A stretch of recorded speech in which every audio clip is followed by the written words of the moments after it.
World economic forum ഈ വർഷം പുറത്തിറക്കിയിട്ടുള്ള ചില ജോബ്സിനെ കുറിച്ചുള്ള നമ്മുടെ ഒരു കറന്റ് സിറ്റുവേഷൻ ഓഫ് ജോബ്സിനെ കുറിച്ചുള്ള ഒരു സമ്മറിയാണ്. ഓക്കെ, അപ്പൊ അത് ഇതിലുള്ള ജോബ്സ് ഞാൻ ജസ്റ്റ് നിങ്ങളോട് വായിക്കാം. ഓക്കെ, ഞാൻ 3 സ്ലൈഡ്സ് കാണിക്കും. ഇത് എന്ത് ഇൻസൈറ്റ് ആണ് നിങ്ങൾക്ക് കിട്ടുന്നത് നിങ്ങൾ പറയാം. ഇത് വേൾഡ് എക്കണോമിക് ഫോറം ജോബ്സിനെ കുറിച്ച് നടത്തിയ സ്റ്റഡീസ് ആണ്. അപ്പൊ ഏറ്റവും ഹൈലി ഗ്രോയിങ് ആയിട്ടുള്ള ജോബ് ഫീൽഡ്സ് ആയി പറയുന്നത് sales growth and customer engagement, human resources and talent acquisition, technology and IT മൂന്നാമത്തത്, marketing and communication, okay, partnership and alliance, cyber security, ഇങ്ങനെ കുറെ ഫീൽഡുകളാണ് പറയുന്നത്. ഓക്കെ, ജസ്റ്റ് നിങ്ങളുടെ മനസ്സിൽ നിങ്ങൾ നോട്ട് ചെയ്യാം. ഓക്കെ, ഇനി അടുത്തത് കോർ സ്കിൽസ്. 2023 ഏറ്റവും കൂടുതൽ വേണ്ട സ്കിൽസ് എന്തെല്ലാമാണ് എന്നുള്ളത് വേൾഡ് എക്കണോമിക് ഫോറത്തിന്റെ റിപ്പോർട്ടിൽ പറയുന്നത്.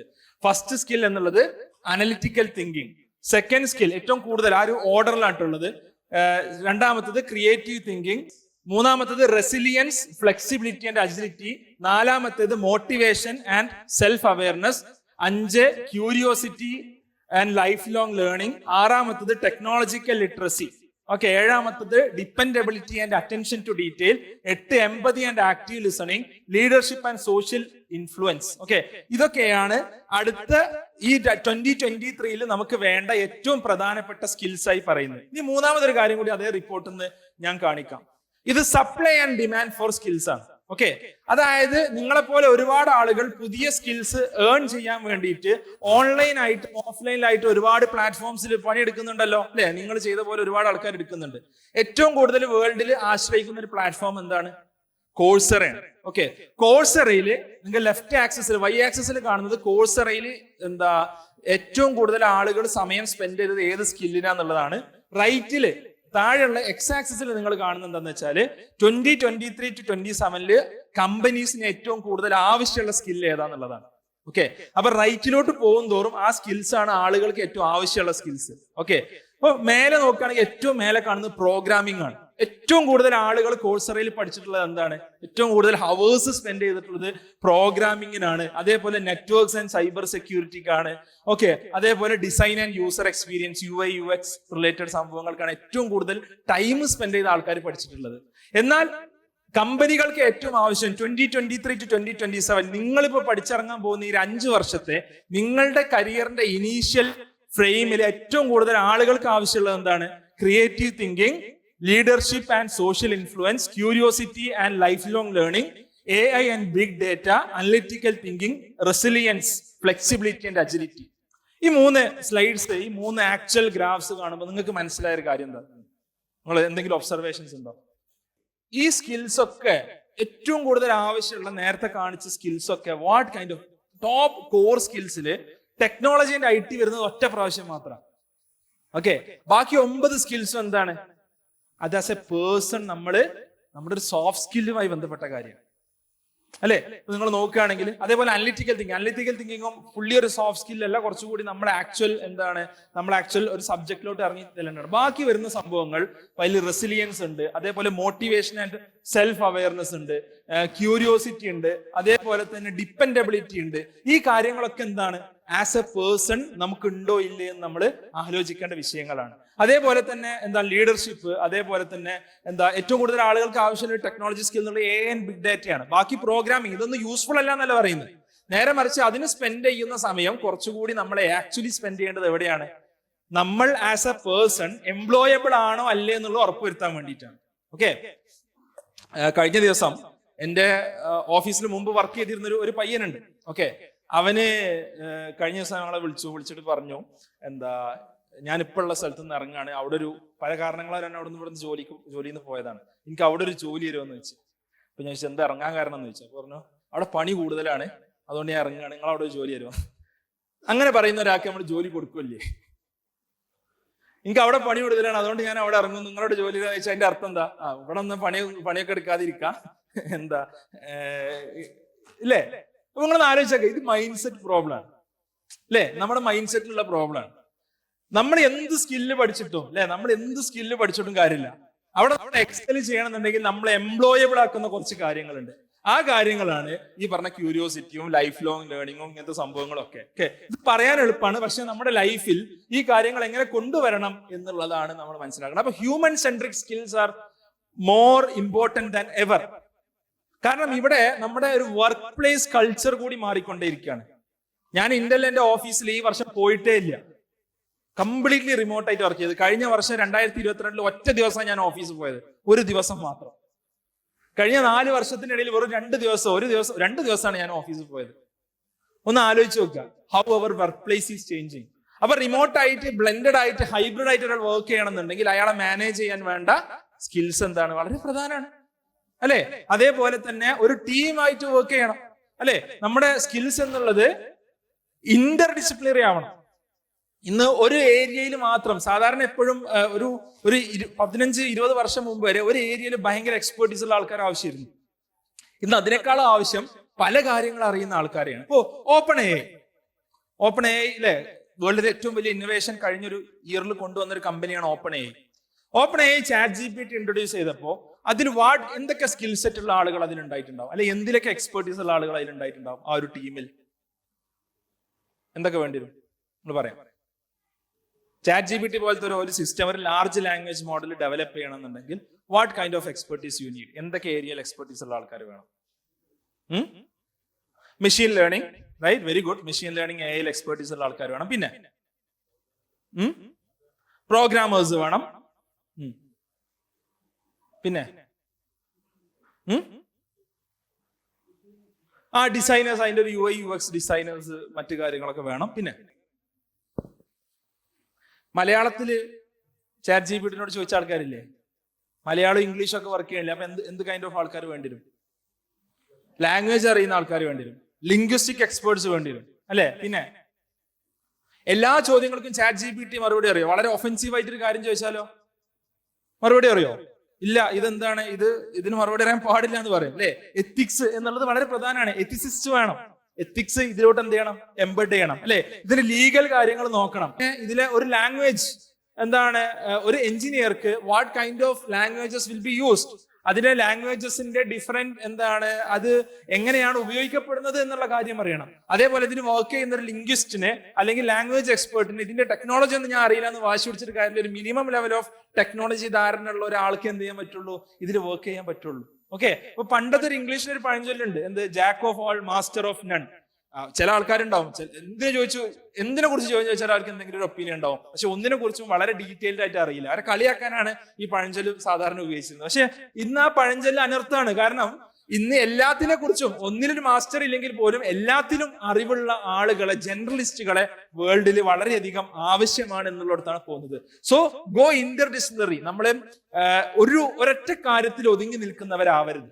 ഇതാണ് എനിക്ക് നിങ്ങളോട് പറയാനുള്ളത്. നിങ്ങൾ ഒരു സ്കിൽ ലേൺ ചെയ്തെങ്കിൽ, നിങ്ങളിപ്പോ ഒരു സ്കില്ല് ഡിജിറ്റൽ മാർക്കറ്റിംഗോ കോണ്ടന്റ് ക്രിയേഷനോ അല്ലെങ്കിൽ വീഡിയോ എഡിറ്റിംഗോ അല്ലെങ്കിൽ ഗ്രാഫിക് ഡിസൈനിങ്ങോ നിങ്ങൾ എന്തെങ്കിലും സംഭവം പഠിച്ചെങ്കിൽ അതിൽ മാത്രം ഒതുങ്ങി നിൽക്കുന്നവർക്ക് എന്തില്ല? ഇന്ന് രക്ഷയില്ല.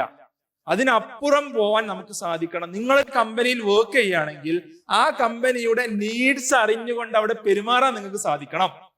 ഞാൻ ഇതേ ചെയ്യുള്ളൂ, ഞാൻ ഗ്രാഫിക് ഡിസൈനർ, ഞാൻ ഇതേ ചെയ്യുള്ളൂ, എന്നോട് ഈ കളർ പറഞ്ഞാൽ ഈ കളർ ഇടും, അല്ലെങ്കിൽ ഇത് ഡിസൈൻ ചെയ്യാൻ പറഞ്ഞാൽ ഡിസൈൻ ചെയ്യും. അതിനപ്പുറത്തേക്ക് ഒരു കമ്പനി എന്താണെന്നോ അതിന്റെ ആവശ്യം എന്താണെന്നോ അറിഞ്ഞില്ല എന്നുണ്ടെങ്കിൽ വിൽ ബി ഔട്ടഡ്. നിങ്ങൾ ആർക്കും ആവശ്യം ഉണ്ടാവില്ല. ഓക്കെ, സോ ഇത് വളരെ പ്രധാനപ്പെട്ട ഒരു കാര്യമാണ്. So we need continuous learning. ഈ ഒരു കോൺവെക്കേഷനോട് കൂടി അവസാനിക്കേണ്ടതല്ല നിങ്ങളുടെ ഒരു സ്കിൽ ബേസ്ഡ് ലേണിംഗ് എന്നുള്ളത്, അല്ലെ? ഒരു ട്രഡീഷണൽ ലേണിംഗ് അങ്ങനെയാണ്, അല്ലെ? കുറച്ചു കാലം ഇങ്ങനെ പോവും, ഒരു എക്സ്പേർട്ട് ആയി കഴിഞ്ഞാൽ പിന്നെ നമ്മൾ അതിലിങ്ങനെ എക്സ്പേർട്ട് ആയി നിൽക്കും, പിന്നെ ലേണിംഗ് ഉണ്ടാവില്ല, ഇങ്ങനെ ലേണിംഗ് കർവ് താഴത്തോട്ട് വരും. ഓക്കെ, പക്ഷെ ഇവിടെ എന്താണ്? ഇതാണ് കണ്ടിന്യൂസ് ലേണിംഗ്. പുതിയ ലേണിംഗ് കർവ് മേലെ കാണുന്നതാണ്, റൈറ്റ്? അവിടെ എന്താണ്? ഈ ലേണിംഗ് കോഴ്സുകൾ ഉണ്ടാവും നിങ്ങളുടെ കമ്പനിയിൽ, അല്ലെങ്കിൽ നിങ്ങളെ ഇവിടെയുള്ള മെന്റേഴ്സ്, ഇവിടെ ഒരുപാട് എക്സ്പീരിയൻസ്ഡ് ആയിട്ടുള്ള ടീച്ചേഴ്സ് നിങ്ങൾക്ക് ഉണ്ടെന്ന് പറഞ്ഞാൽ ഇവരുമായിട്ടുള്ള കണക്ഷൻസ് നിങ്ങൾ നിലനിർത്തുക, അല്ലെ? നിങ്ങൾക്കൊരു ഇൻഡസ്ട്രി എക്സ്പേർട്സ് ആയ ആളുകൾ നിങ്ങൾക്ക് സെഷൻസ് എടുക്കുന്നുണ്ട്, അവരുമായിട്ടുള്ള കണക്ഷൻസ് നിലനിർത്തുക, അവരുടെ മെന്ററിങ് കണ്ടിന്യൂസ് ആയിട്ട് സ്വീകരിച്ചുകൊണ്ടേയിരിക്കുക. ഒരുപാട് ലേണിംഗ് പ്ലാറ്റ്ഫോംസ് ഉണ്ട്. ആ ലേണിംഗ് പ്ലാറ്റ്ഫോംസിൽ നാനോ കോഴ്സസോ മൈക്രോ കോഴ്സസോ ചെയ്തുകൊണ്ടേയിരിക്കുക, അല്ലെ? അതേപോലെ തന്നെ നിങ്ങൾക്ക് ഇഷ്ടമുള്ള, ഇപ്പൊ നിങ്ങൾ ഡിസൈൻ ആണെങ്കിൽ ആ ഡിസൈൻ ഒരു കമ്മ്യൂണിറ്റി ഓഫ് പ്രാക്ടീസ് ഉണ്ടാവും. ആ ഡിസൈനിൽ എക്സ്പേർട്സ് ആയ ആളുകൾ ഒത്തുകൂടുന്ന സ്ഥലങ്ങൾ ഉണ്ടാവും. അത് വിർച്വൽ ആയിട്ടും ഓഫ്ലൈൻ ആയിട്ടുണ്ടാവും. അത്തരം കാര്യങ്ങളിൽ അവിടങ്ങളിൽ നിങ്ങളുടെ പ്രസൻസ് നിങ്ങൾ ഉണ്ടാക്കി. ഇതൊക്കെ ലേണിങ്ങിനുള്ള അവസരമാണ്. ഈ ലേണിംഗ് നിങ്ങൾ ചെയ്തില്ല എന്നുണ്ടെങ്കിൽ you will be outdated. If you don't update, you will get outdated. It's as simple as that. പുതിയ ലോകത്തിന്റെ ഏറ്റവും വലിയ റൂൾസിൽ ഒന്നാണത്. നിങ്ങൾ അപ്ഡേറ്റ് ചെയ്തില്ല എന്നുണ്ടെങ്കിൽ യു വിൽ ബി ഔട്ട്ഡേറ്റഡ്. അത് വലിയ കമ്പനികൾക്ക് വരെ സംഭവിക്കുന്ന ഒരു കാര്യമാണ്, അല്ലെ? നെറ്റ്ഫ്ലിക്സ് ഇന്ന് ഏറ്റവും വലിയ വീഡിയോ സ്ട്രീമിംഗ് പ്ലാറ്റ്ഫോം ആയിരുന്നു നെറ്റ്ഫ്ലിക്സ്. നെറ്റ്ഫ്ലിക്സിനെക്കാളും 15 വർഷങ്ങൾക്ക് മുമ്പ് തുടങ്ങിയ ഒരു കമ്പനി ഉണ്ട് ഇന്ന്, ബ്ലോക്ക് ബസ്റ്റർ എന്നുള്ളത് ഇതേപോലത്തെ ഒരു വീഡിയോ റെന്റൽ സിസ്റ്റം ആയിരുന്നു. ഏകദേശം $8.4 ബില്യൺ വാല്യുവേഷൻ 1994 ഉണ്ടായിരുന്ന കമ്പനി ഇന്ന് എക്സ്റ്റിങ്ക്റ്റ് ആയി പോയി. എന്ത് പറ്റി? നെറ്റ്ഫ്ലിക്സ് സ്ട്രീമിങ്ങിലോട്ട് മാറിയപ്പോ അവര് ആ സ്ട്രീമിങ്ങിൽ വിശ്വസിച്ചില്ല. ടെക്നോളജി അപ്ഡേറ്റ് ചെയ്യപ്പെട്ടപ്പോൾ അവരെന്ത് ചെയ്തില്ല? അവർ അപ്ഡേറ്റ് ചെയ്തില്ല. ഓക്കെ, ഒറ്റയടിക്ക് 6 വർഷം കൊണ്ട് അവരുടെ വാല്യുവേഷൻ $50 മില്യൺ ആയി കുറഞ്ഞു.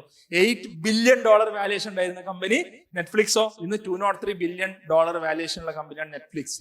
അപ്പോ അൾട്ടിമേറ്റ്ലി നമ്മൾ അപ്ഡേറ്റ് ചെയ്തുകൊണ്ടേ ഇരുന്നില്ല എന്നുണ്ടെങ്കിൽ നമ്മൾ ഔട്ട്ഡേറ്റഡ് ആയി പോകും. നോക്കിയ ഒരു വളരെ ക്ലാസിക് ആയിട്ടുള്ള ഒരു എക്സാമ്പിൾ ആണ്. നോക്കിയ ഒരു 2007 വരെ അല്ലെങ്കിൽ 2008 വരെ വേൾഡിൽ ഏറ്റവും കൂടുതൽ ഫോണുകൾ വിറ്റഴിച്ചിരുന്ന കമ്പനി. ഇന്നും വേൾഡിൽ ഏറ്റവും കൂടുതൽ വിറ്റഴിക്കപ്പെട്ട ഇലക്ട്രോണിക് ഡിവൈസ് നോക്കിയയുടെ 1100 എന്ന് പറഞ്ഞ മോഡൽ ടോർച്ച് ഫോൺ എന്നറിയപ്പെടുന്ന ഫോണാണ്. അതാണ് വേൾഡിൽ ഏറ്റവും കൂടുതൽ വിറ്റഴിക്കപ്പെട്ട ഇലക്ട്രോണിക് ഡിവൈസ്. ഐഫോൺ അല്ല, അല്ലെങ്കിൽ സാംസങ് ഗാലക്സി അല്ല. അത്രയധികം മാർക്കറ്റ് ഷെയർ ഉണ്ടായിരുന്ന ഒരു കമ്പനി. സ്റ്റീവ് ജോബ്സ് വളരെ റെവല്യൂഷണറി ആയിട്ടുള്ള ഒരു പ്രൊഡക്റ്റ് ആയിട്ട് വന്നപ്പോൾ അവർ വിചാരിച്ചത് ഇതൊക്കെ വലിയ പൈസക്കാർക്ക് മാത്രമാണ്, സാധാരണക്കാർ ഇപ്പോഴും ആ ഞെക്കി വിളിക്കുന്ന ഫോണിൽ മാത്രം വിളിക്കും. എന്താ സംഭവിച്ചത്? ദേ ഗോട്ട് എക്സ്റ്റിങ്ക്റ്റ്, അല്ലെ? അവരുടെ മൊബൈൽ ഫോൺ ബിസിനസ് ഫുള്ള് മൈക്രോസോഫ്റ്റിന് വിൽക്കേണ്ടി വന്നു. കൊഡാക്ക് മറ്റൊരു എക്സാമ്പിൾ ആണ്. ഈ കമ്പനികൾ, ഇത്ര വലിയ കമ്പനികൾക്ക് ഡൗൺഫോൾ ഉണ്ടാവാമെങ്കിൽ ആസ് ആൻ ഇൻഡിവിജ്വൽ നമ്മൾ ഒരിക്കലും സ്റ്റാഗ്നന്റ് ആൻഡ് സ്റ്റെയിലായി പോകരുത്. നമ്മുടെ ആ ഒരു താഴ്ച എന്നുള്ളത് നമ്മൾ പോലും പ്രതീക്ഷിക്കാത്ത വേഗത്തിൽ സംഭവിക്കും. ഓക്കെ, അപ്പൊ 2 കൈൻഡ് ഓഫ് മൈൻഡ് സെറ്റ് ഉണ്ട് ഇവിടെ. നമ്മുടെ മൈൻഡ് സെറ്റ് ആണ് ഇതിൽ ഏറ്റവും പ്രധാനപ്പെട്ട ഒരു കാര്യം. ഓക്കെ, ഒന്നാമത്തത് ഗ്രോത്ത് മൈൻഡ് സെറ്റ് ആണ്, രണ്ടാമത്തത് ഫിക്സഡ് മൈൻഡ് സെറ്റ് ആണ്. ആസ് എൻ അഡൽട്ട്, നിങ്ങളൊരു അഡൽട്ട് സ്പേസിൽ എത്തിയ ആൾക്കാരാണ്. ആസ് എൻ അഡൽട്ട് നിങ്ങൾക്ക് ഇനി പുതുതായിട്ട് നിങ്ങൾക്ക് ഇന്റലിജൻസ് കൂടും അല്ലെങ്കിൽ ഇന്റലിജൻസ് ഇനിയും നിങ്ങൾക്ക് കൂടുമെന്ന് വിശ്വസിക്കുന്ന എത്ര ആൾക്കാരുണ്ട്?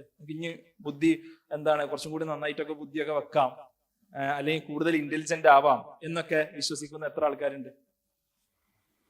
2, 4. ഓക്കെ, ബാക്കിയുള്ളവരൊക്കെ ഞങ്ങൾ ഇപ്പോൾ ഉള്ള പോലെ തന്നെ ആയിരിക്കും. പുതിയ സ്കിൽസ് ഏൺ ചെയ്യാൻ എളുപ്പമാണെന്ന് വിശ്വസിക്കുന്ന എത്ര ആൾക്കാരുണ്ട്? റൈറ്റ്. ഓക്കെ, ഞാൻ ശ്രദ്ധിച്ച കാര്യം, 2 ചോദ്യത്തിന് ഉത്തരം പറഞ്ഞ ഏകദേശം യെസ് പറഞ്ഞ ഏകദേശം ഒരേ ആൾക്കാരാണ്. ഓക്കെ, ഇതിന് ശരി ഉത്തരം തെറ്റുത്തരവും ഇല്ല.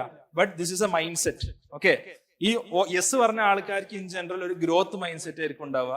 ഒന്നും പറയാത്ത ആൾക്കാർക്ക് ചിലപ്പോൾ ഒരു നോ പറയണമെന്ന് വിചാരിച്ചിട്ടുണ്ടാവില്ല. അതിനെയാണ് നമ്മൾ എന്ത് വിളിക്കുക?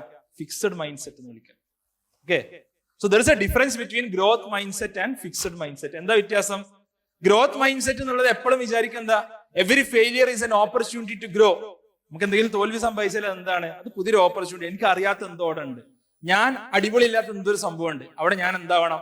ഞാൻ ഉഷാറാവണം എന്ന് ചിന്തിക്കുന്നതാണ്. ഫിക്സഡ് മൈൻഡ് സെറ്റ് എന്നെ കൊണ്ട് ഇത്ര കഴിയുള്ളൂ, ഞാൻ തോറ്റു, ശരിയാണ്, ഫെയിലിയർ ആണ്, ഈ ഒരു കാര്യം എനിക്ക് ചെയ്തു തീർക്കാൻ പറ്റില്ല, പക്ഷെ എന്നെ കൊണ്ട് ഇത്ര കഴിയും, എനിക്ക് ഇത്ര ബുദ്ധിയുള്ളൂ, എന്റെ ബുദ്ധിഞ്ഞു കൂടൂല, ഇനി ഞാൻ എങ്ങനെ ചെയ്യാ? അല്ലെ, ഇതാണ് ഫിക്സഡ് മൈൻഡ് സെറ്റ് എന്നുള്ളത്, അല്ലെ? അതേപോലെ അപ്പുറത്ത് ഗ്രോത്ത് മൈൻഡ് സെറ്റ് ചിന്തിക്കുന്നത് I can learn whatever I want, എനിക്ക് ഇഷ്ടപ്പെട്ടതൊക്കെ പഠിക്കാൻ എനിക്ക് സാധിക്കും, അല്ലെ? ഫിക്സഡ് മൈൻഡ് സെറ്റിലോ I am either good at it or I am not. ഇതിന്റെ ഇടയിലൊന്നുമില്ല. ഒന്നെങ്കിൽ ഞാൻ ഇതിന്റെ കാര്യത്തിൽ ഉഷാറാണ്, അല്ലെ? വീഡിയോ എഡിറ്റിംഗ് എനിക്ക് പറ്റൂല, ഗ്രാഫിക് ഡിസൈനിങ് ആയാലും ഞാൻ ഉഷാറാണ്, വീഡിയോ എഡിറ്റിംഗ് പഠിക്കാൻ ഇതിന്റെ ഫീൽഡ് അല്ല, ഞാൻ പഠിക്കൂല, അത് പഠിക്കാൻ എനിക്ക് അറിയില്ല, അല്ലെങ്കിൽ ഞാൻ അതിന്റെ ആളല്ല, ഞാൻ ഗ്രാഫിക് ഡിസൈനിങ്ങിൽ ഉഷാറാണ്, അല്ലെ?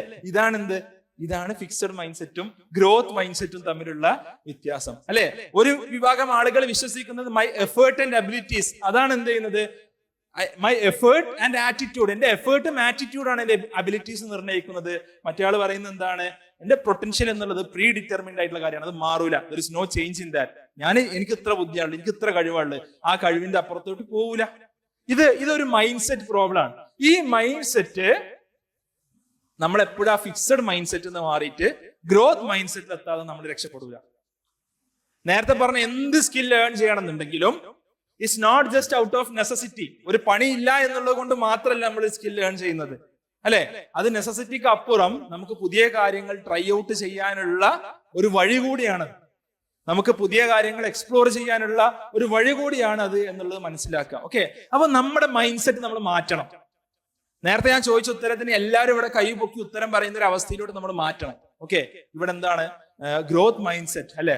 ഗ്രോത്ത് ഫിക്സഡ് മൈൻഡ് സെറ്റ് ഉള്ള എപ്പോഴും ഒരു പ്രോബ്ലം ആണ് കാണാം. ഇത് നടക്കൂല, ഇത് ശരിയാവൂല, അത് അങ്ങനെയാണ്, ഈ കമ്പ്യൂട്ടറെ കൊണ്ട് ഇത്രേ പറ്റുള്ളൂ, എനിക്കൊരു മാക് നിങ്ങൾ വാങ്ങി തന്നെ നോക്കി ഞാൻ എന്താക്കും, ഉഷാറാക്കും, എനിക്ക് വിൻഡോസ് ആയതുകൊണ്ട് എന്ത് ചെയ്തിട്ടുള്ളൂ, ഇത്രേ പറ്റുള്ളൂ അല്ലെ? ഈ സോഫ്റ്റ്വെയർ കൊണ്ട് ഇത്രേ പറ്റുള്ളൂ, മറ്റേ സോഫ്റ്റ്വെയർ ഇതന്നെ എന്ത് ചെയ്യണം, അത് വാങ്ങണം, അത് ഇന്നെ കൊണ്ട് ഇതിൽ ഇത്രേ പറ്റുള്ളൂ അല്ലെ? അവിടെയൊക്കെ ഒരു പ്രോബ്ലം ആണ് കാണുക. മറ്റേ ആളെന്താ കാണുക, ഓപ്പർച്യൂണിറ്റി ആണ് കാണുക. എല്ലാ റിസോഴ്സസും കിട്ടിയിട്ട് നമുക്ക് ക്രിയേറ്റ് ചെയ്യുന്നവനെ എന്താണ് ഭയങ്കര ടാലന്റഡ് എന്ന് വിളിക്കാൻ പറ്റില്ല. ലിമിറ്റഡ് റിസോഴ്സ് കൊണ്ട് അത്ഭുതങ്ങൾ സൃഷ്ടിക്കുന്നവരെയാണ് ലോകത്തിന് ആവശ്യം. പൈസ കുറവായിരിക്കും, കമ്പ്യൂട്ടിംഗ് പവർ കുറവായിരിക്കും, സോഫ്റ്റ്വെയർ ആവശ്യമുള്ളൊന്നും ഉണ്ടാവില്ല. ആ ഉള്ളത് വെച്ചിട്ട് എന്ത് ചെയ്യാൻ പറ്റണം, ഏറ്റവും ബെസ്റ്റ് ക്രിയേറ്റ് ചെയ്യാൻ പറ്റണം അല്ലെ? അതാണ് ഓപ്പർച്യൂണിറ്റി എന്ന് പറയുന്നത് അല്ലെ? അപ്പുറത്ത് ജലസിയാണ് ഉണ്ടാവുക. ഫിക്സഡ് മൈൻഡ് സെറ്റിൽ എപ്പോഴും ജലസിയാണ് ഉണ്ടാവുക. ഒരു കമ്പനി പോയി കഴിഞ്ഞാൽ സാധാരണ കാണുന്ന ഒരു പ്രശ്നമാണിത് അല്ലെ? അവന് എന്താണ് എന്നെക്കാളും ശമ്പളം, ഞാനിപ്പോ 3 പണി തന്നെ എടുക്കുന്നത്, ഞാനും 8 to 5 പണി എടുക്കുന്നു, അവനും 8 to 5 പണി എടുക്കുന്നു, എന്നിട്ട് എന്താ അവന് എന്നെക്കാളും സാലറി, അല്ലെങ്കിൽ അവന് ഇന്നെന്ന പരിഗണന കൊടുക്കുന്നുണ്ടല്ലോ അല്ലെ, ഇന്നെന്ന പ്രശ്നം ഉണ്ടല്ലോ അല്ലെ? ഇതാണ് ജലസി അല്ലെ? അപ്പുറത്ത് അഡ്മിറേഷൻ ആണ്. അവൻ എന്നെക്കാളും ഉഷാറായിട്ടുണ്ട് എന്നുണ്ടെങ്കിൽ ഒരാളെയും വെറുതെ എന്ത് ചെയ്യില്ല, ഒരു കമ്പനി ആവശ്യത്തിൽ കൂടുതൽ ശമ്പളം ഒരാൾക്ക് കൊടുക്കൂല അല്ലെ? കമ്പനിയുടെ മുതലാളിമാർക്ക് നഷ്ടല്ലേ? അപ്പൊ ഒരാൾക്ക് കൊടുക്കണം എന്നുണ്ടെങ്കിൽ അതിന് ന്യായമായ കാരണം ഉണ്ടാവും. What is that reason? അയാൾ ഒരു ഗ്രോത്ത് മൈൻഡ് സെറ്റ് ഉള്ള ആളായിരിക്കും, അയാൾ പുതിയ കാര്യങ്ങൾ ലേൺ ചെയ്യുന്ന ആളായിരിക്കും, അയാൾ നിങ്ങളെക്കാളും സ്കിൽഡ് ആയിട്ടുള്ള ആളായിരിക്കും. അപ്പൊ അയാൾ നിന്ന് പഠിക്കാൻ ശ്രമിക്കുക, റൈറ്റ്? അതേപോലെ തന്നെ എനിക്കിത് അറിയില്ല, അതുകൊണ്ട് എനിക്ക് ചെയ്യാൻ പറ്റൂല അല്ലെ? നമ്മൾ എന്താണ് ഇന്ന സംഭവം ഉണ്ട്, ഇതൊന്ന് ട്രൈ ഔട്ട് ചെയ്ത് നോക്കണം. ഡിജിറ്റൽ മാർക്കറ്റിംഗിൽ ഇന്ന് പുതിയൊരു സാധനം വന്നിട്ടുണ്ട്, അതൊന്ന് വാട്സാപ്പിൽ പുതിയ ചാനൽസ് എന്ന് പറഞ്ഞ സാധനം വന്നിട്ടുണ്ട് അല്ല, ഞാൻ ഇൻസ്റ്റാഗ്രാമേ പഠിച്ചിട്ടുള്ളൂ, അല്ലെങ്കിൽ ഫേസ്ബുക്ക് മാർക്കറ്റിംഗ് ഞാൻ പഠിച്ചിട്ടുള്ളൂ, ഗൂഗിൾ ആഡ്സെൻസ് ഉണ്ട് അല്ല, അതൊന്നും ഞാൻ പഠിച്ചിട്ടില്ല, ഞാൻ ഫേസ്ബുക്ക് മാർക്കറ്റിംഗ് പഠിച്ചില്ല, അതിലെന്തും ചോദിച്ചോളൂ ഞാൻ പറഞ്ഞുതരും അല്ലെ?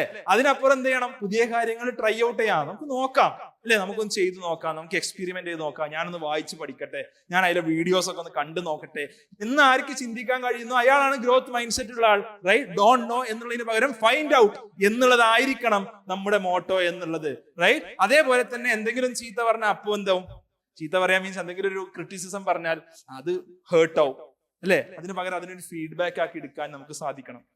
എന്തെങ്കിലും പറഞ്ഞാൽ ഒരു നെഗറ്റിവിറ്റി, അത് ശരിയാവില്ല, അയാൾ ഇന്ന ചീത്ത പറഞ്ഞു, എന്താ ഇങ്ങനെയൊക്കെ ഒരു എംപ്ലോയിനോട് പെരുമാറുക അല്ലെ? ഇങ്ങനെയൊക്കെ ആയിരിക്കും ചിന്ത അല്ലെ? അതിനപ്പുറം അതൊരു ഓപ്പർച്യൂണിറ്റി ആണ് അല്ലെ? നമ്മളെ സംബന്ധിച്ചിടത്തോളം ഒരു ഫീഡ്ബാക്ക് ആണ്. ഞാൻ എന്ത് ഇമ്പ്രൂവ് ചെയ്യണം എന്നുള്ളത് ഫീഡ്ബാക്ക് ആയി മനസ്സിലാക്കാൻ നമുക്ക് സാധിക്കണം. ഈ ഒരു ഗ്രോത്ത് മൈൻഡ് സെറ്റ് ഉള്ള ആളുകൾക്ക് വേൾഡിൽ രക്ഷയുള്ളൂ. ഓക്കെ, ടാലന്റ് എലോൺ എന്നുള്ളത് എന്തല്ല, നമ്മളെ സംബന്ധിച്ചിടത്തോളം എന്താണ് ഒരു കാര്യമില്ല.